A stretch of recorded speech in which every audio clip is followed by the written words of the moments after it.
Sabi nila, oldest halo-haloan in Lokban daw itong Saluds. Hindi ko sure kung ilang years na, pero siguro mga 70 years kasi nakabase ako sa age ng mother ko.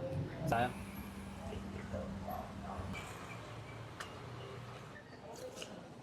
Welcome sa Salud Refreshment Stall. Sabi nila, oldest halo-haloan in Lokban daw itong Saluds. Classic ang halo-halo, homemade lahat.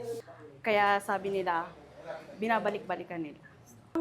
Ang menu namin is tatlo lang siya actually. Halo-halo, mais kunyelo, and halo with mais. So, ang bestseller namin, halo-halo. Hindi ko sure kung ilang years na, pero siguro mga 70 years kasi nakabase ako sa age ng mother ko. Pagkakatanda ko, 5th generation na ata kami. Apo na kami nung mga nauna. Pinagpatuloy lang namin. Kami is located sa Imabini Street, Ban Quezon, Barangay 5, Castillo. Usually, pag off-season kami, 1 p.m. onwards. So, pag summer season namin is usually naagapan namin. So, mga 10 a.m. to 10 p.m. ulit. Bakit po kaya binabalik-balikan sa marami pong kumakain pa rin dito sa inyong halo-halo?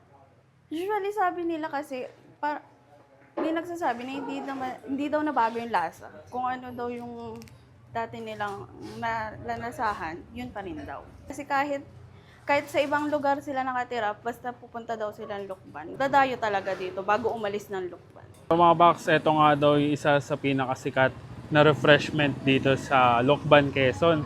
Ito nga yung style nila ng halo-halo. Dito lang yan sa Saluds refreshment. Ayan. So, typical halo-halo lang siya na may iba't ibang sangkap na nakalagay.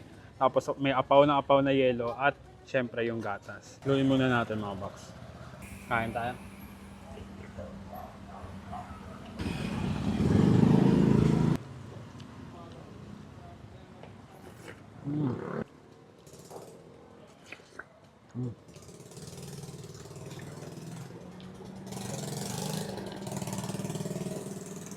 Grabe. Sobrang refreshing nito. Kahit dito sa Lokban, medyo, alam natin ang panahon dito ay medyo madalas makulimlim at maambon. Pero sobrang refreshing nito. Kung palamig ang hanap nyo. At kung naghahanap kayo ng classic o legendary na palamig, try nyo na dito sa Saluds Refreshment. Panalong-panalo yung halo-halo nila dito. Sarap. Paano? Busin ko muna to. Kita-kits sa susunod kong dadayuhin kung saan may masarap, mura, at kakaibang kainan. And don't forget to eat, pride and burn. Let's go.